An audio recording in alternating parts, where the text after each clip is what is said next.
I want to tell you about an essential vitamin you've probably never heard of.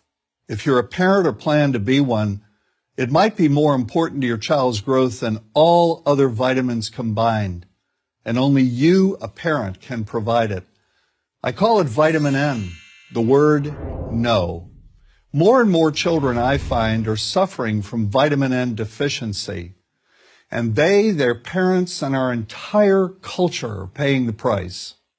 Let me illustrate my point with a story that's quite typical. A father, I'll call him Bill, gave his son, age 5, pretty much everything the little boy asked for. Like most parents, Bill wanted more than anything for his son to be happy, but he wasn't. Instead, he was petulant, moody, and often sullen. He was also having problems getting along with other children. In addition, he was very demanding and rarely, if ever, expressed any appreciation, let alone gratitude, for all the things Bill and his wife were giving him. Was his son depressed, Bill wanted to know? Did he need therapy? His son, I told him, was suffering the predictable ill effects of being overindulged. What he needed was a healthy and steady dose of vitamin N. Overindulgence, a deficiency of vitamin N, leads to its own form of addiction. When the point of diminishing returns is passed, and it's passed fairly early on, the receiving of things begins to generate nothing but want for more things. One terrible effect of this is that our children are becoming accustomed to a material standard that's out of kilter with what they can ever hope to achieve as adults. Consider also that many, if not most, children attain this level of affluence not by working, sacrificing, or doing their best, but by whining, demanding, and manipulating. So in the process of inflating their material expectations, we also teach children that something can be had for next to nothing. Not only is that a falsehood, it's also one of the most dangerous, destructive attitudes a person can acquire. This may go a long way toward explaining why the mental health of children in the 1950s, when kids got a lot less, was significantly better than the mental health of today's kids.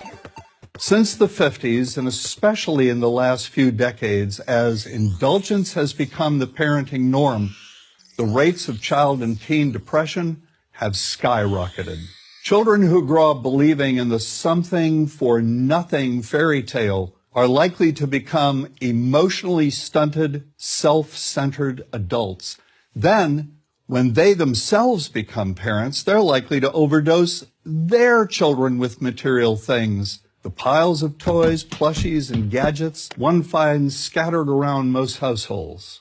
In that way, overindulgence, a deficiency of vitamin N, becomes an inherited disease, an addiction passed from one generation to the next. This also explains why children who get too much of what they want rarely take proper care of anything they have. Why should they? After all, experience tells them that more is always on the way. Children deserve better. They deserve to have parents attend to their needs for protection, affection, and direction.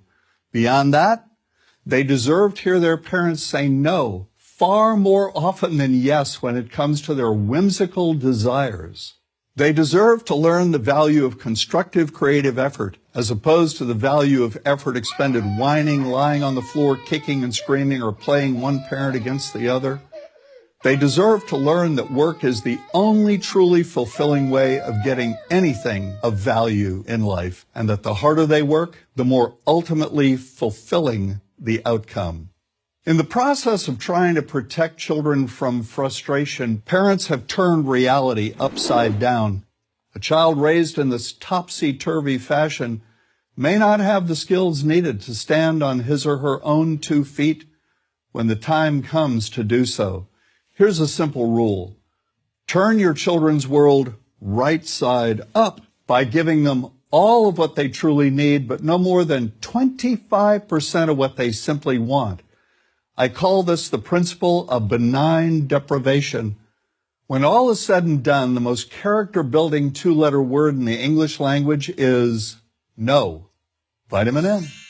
Dispense it frequently. You'll be happier in the long run, and so will your child. I'm John Rosemond, author and family psychologist for Prager University.